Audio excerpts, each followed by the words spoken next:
Halo, nama saya Ninik Febriani. Saya mendirikan Book for Mountain, juga mendirikan konsultan arsitektur bernama Fidesia Studio, dan juga Sada Bumi. Background pendidikan saya sendiri itu pendidikan arsitektur tahun 2005 di UGM. Sebelum saya lulus, saya bekerja di berbagai biro di Singapura, di Tokyo maupun di Paris. Dari pekerjaan saya di beberapa negara tersebut, saya melihat bahwa tren sustainable architecture harusnya bisa masuk ke Indonesia. Kemudian karena itu, saya bersama teman-teman tergerak untuk mendirikan konsultan sustainable architecture di Yogyakarta bernama Fidesia Studio. Namun memang ada beberapa tantangan di tahun 2011 di mana orang-orang belum tereducate masalah sustainable architecture. Kami berjuang untuk mengintegrate bagaimana commercial architecture bisa juga inline dengan sustainable features architecture di dalamnya gitu. Sejak umur 16 tahun pas aku pindah ke Jogja dan mulai berkuliah, itu aku mulai bekerja serabutan gitu. Karena tidak di-provide uang jajan sama orang tua, jadi terpaksa bekerja serabutan. Dan karena itu jadi belajar untuk mengorganize sejak dini. Dulu kerja di I.O., kerja jadi surveyor, dan belajar bahwa oh ternyata ketika aku memimpin, aku harus mencoba dulu apa yang anak buahku nanti lakukan, sehingga aku bisa memberi contoh bagaimana hal itu bisa mereka lakukan dengan berikut tips and triknya gitu. Dan aku jadi punya visi bahwa oh kalau anak buahku melakukan ini berarti timelinenya bisa aku atur segini gitu dan capaiannya segini gitu. Jadi memang kuncinya adalah menjalani, kalau kata Mas Guru, menjalani pengalaman otentiknya dulu, dan dari situ kita bisa memimpin teman-teman untuk melakukannya gitu. Di tahun 2010, saya dan teman-teman juga KKN di kaki Gunung Rinjani. Kami melakukan program mendirikan perpustakaan bagi anak-anak SD dan SMP. Kemudian kami tergerak untuk mendirikan komunitas yang fokusnya adalah merevitalisasi perpustakaan di seluruh Indonesia.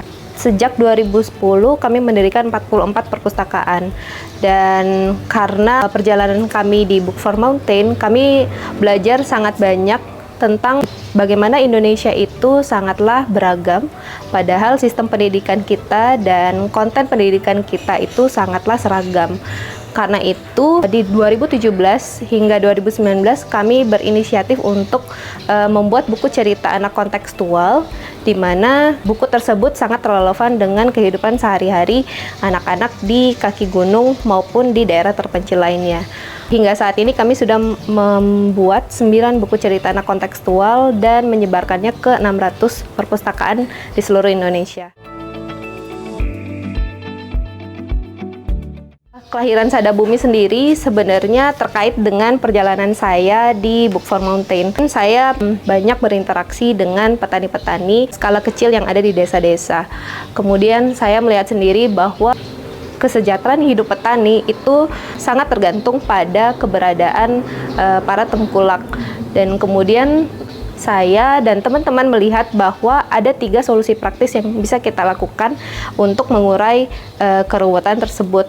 Yang pertama adalah kita perlu bekerja sama dengan koperasi petani atau kelompok tani agar teman-teman petani skala kecil punya daya dan punya suara untuk melawan dominasi dari petani-petani industri dan bagaimana orang mengkonsumsi makanan impor. Kedua adalah kita yang bergerak di industri hilir dan juga konsumen perlu mengkonsumsi secara lokal dan beragam.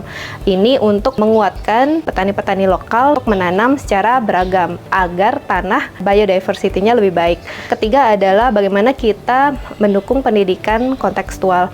Nah, dari situ saya belajar bahwa salah satu platform terbaik adalah melalui bisnis. Sebelumnya di 2017 saya mendirikan sebuah perusahaan FMCG bersama teman-teman.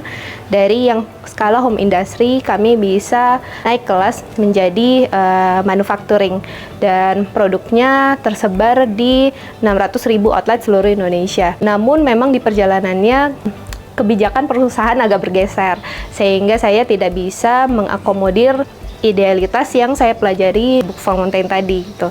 Dan akhirnya saya exit di 2021 dan kemudian mendirikan Sada Bumi. Sada Bumi di mana cita-citanya adalah tidak hanya menyehatkan teman-teman yang mengkonsumsi jamu, tapi juga menyehatkan kesejahteraan hidup petani dan juga ibu bumi. Di Sada Bumi saya melihat bahwa idealitas tersebut bisa saya lakukan. Karena memimpin orang yang lebih tua tentu saja.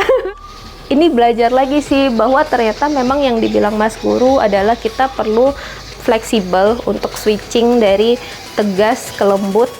Itu benar banget untuk diterapkan. Bagaimana sebenarnya kita mengambil hatinya, tapi di satu sisi tegas kepada tim kita yang lebih tua ini gitu.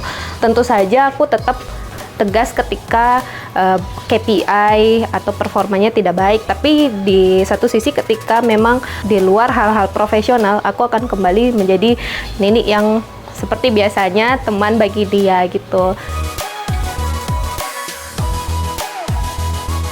Kemudian yang kedua, karena memang managing waktunya itu akan sangat tumpang tindih, aku lagi belajar untuk memutuskannya dengan hening.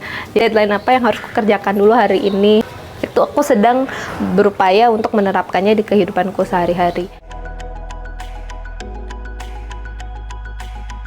Yang lain, dan aku rasa ini ngena banget adalah bagaimana sebagai pemimpin itu kita harus rendah hati.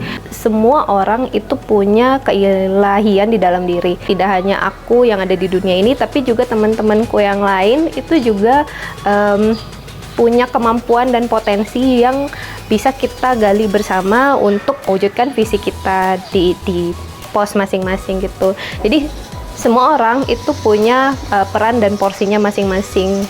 Hal itu yang aku pegang terus, tidak memutuskan hanya untuk diriku tapi untuk semua orang.